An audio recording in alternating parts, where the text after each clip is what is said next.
Tea for two? Hi, welcome to another video. Today we're going to do this really feminine and romantic arrangement with a variety of roses and pinks and magentas and blush, all just reminiscent of an English garden. And what's more English than doing an English garden arrangement in a tea set? For those of you who are new to my channel, welcome. My name is Katherine Bergman. I'm a floral designer with over 30 years experience designing weddings and events, sharing all things floral with you each week. You ready? Let's get started. So what I have today is an assortment of roses. I don't have a ton of roses in the garden, but there's some coming back because it's cooled off a bit. So we have an assortment of garden roses that I grow, as well as Ecuadorian roses in sort of a garden style, and in a variety of different pinks, from darker pinks to pale blush. And we're just going to kind of play, and it's going to be a very easy arrangement, but I wanted to show you how to use interesting props, once again, without using a lot of flowers. So what I have here is an old tea set that many of you probably have somewhere in your garage stowed away. It's not anything expensive or fancy. It's silver plate.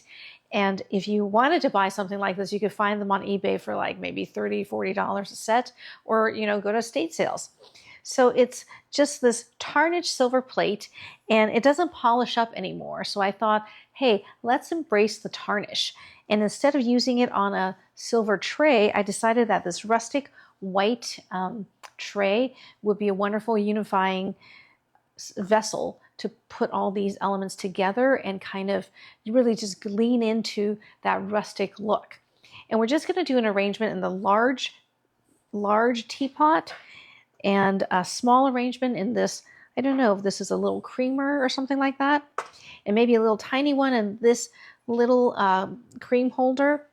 And I added two really beautiful vintage demi-tasse that I inherited from my mother-in-law on here, just for added visual interest. And this arrangement would be adorable on your dining table or even on your coffee table for a vintagey, romantic look. So I chose the colors because, the gray and the white is just pretty subdued, right? So I thought a pop of, pinks and magentas would liven things up. I'm going to start with this beautiful stem of Princess, I think, is this Princess Margaret, or this is Princess Anne from David Austin. Not a long-lasting rose, but I have some blooming. I'm very happy to see it. I'm just going to put it in the quick dip that I've been showing you guys every week. And the quick dip has been helping the roses last longer, especially the garden roses that generally don't last very long. I have some pale blush Alstroemeria here. Alstroemeria is almost like a mechanic, right? It kind of holds things together and fills in space. Really liking Alstroemeria these days because it's so long-lasting, so versatile, and comes in so many beautiful colors. Okay. And it's just a very casual arrangement. There's no real, fancy design that I'm going to be doing today. But this is the kind of arrangement I often do for myself. I'll be out in the garden, just kind of looking at what's blooming, deadheading, and then I'll cut a few stems of roses and just kind of put it together in a fun little vignette without it, needing to use floral foam or fussing a lot with the design element. This is the Jeff Hamilton rose. That is not a beautiful rose in terms of its growth habit, but a wonderful cut flower. It's my longest lasting David Austin rose in terms of using it as a cut flower. It has all these pretty buds that I think so charming, right? I'm going to spin around to see how it looks from here. It looks beautiful. And it's been a very reliable bloomer. Now this is a pale blush Ecuadorian rose that I purchased. And I just thought it has kind of that gardeny style with a ruffled center. So I said, well, it will fit in with our arrangement here. Just a variety of pinks and magentas and blush. And I even like it when it's really hodgepodgey. You know, in May when everything's blooming, it's kind of fun to mix all the colors. Do yellow, magenta, a little bit of orange, coral. And for that hodgepodgey look that I find really cute, especially in these vintage style designs. I don't know, something about that just seems like it's something gathered from, you know, a beautiful English garden. Take a look if we want another darker rose here. Maybe a lighter rose there, huh? Okay, let's go for another one of these pale blush roses.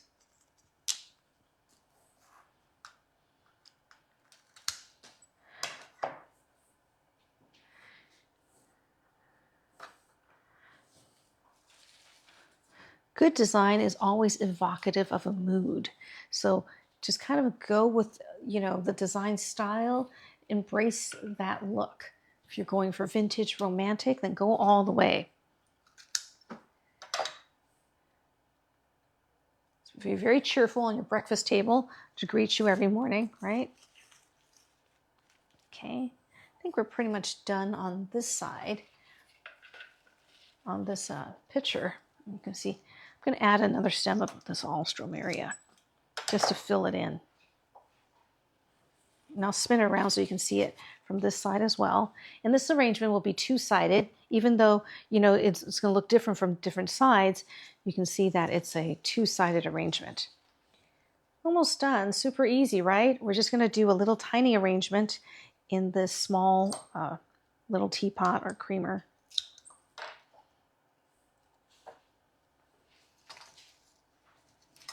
That might be too long for it. Let me cut it a little shorter.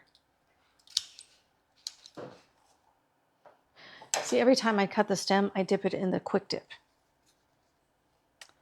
It's just like a little random stem from some flower. I'm just going to put in here.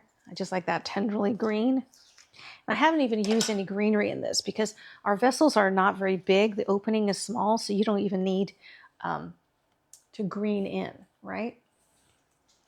Only add greenery if it's something that you think will add to your arrangement. I think I'll save this for that little tiny vessel since we don't have much space there. Do another stem of the Jeff Hamilton here.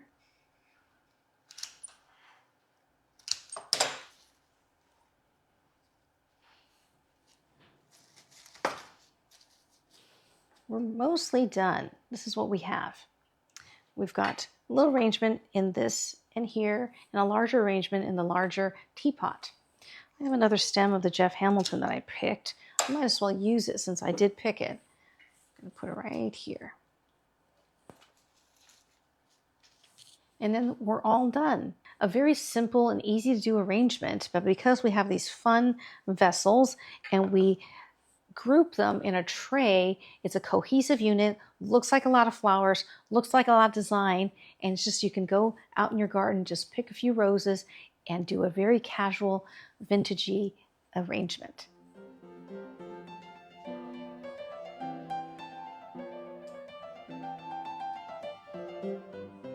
That was too easy, right? An easy arrangement, unabashedly feminine and romantic, using bric-a-brac you might just have around the house. I hope you enjoyed today's video and learned something.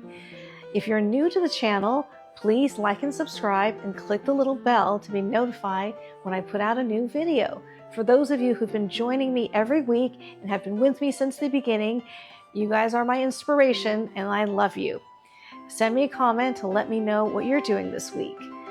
I've opened up the community section of my channel, and some of you have been posting amazing arrangements that you're doing. Keep it coming because I love seeing them. So until next time, go out and buy some flowers for yourself. Treat yourself this week. Flowers are nature's little luxury, and I will see you in my next video.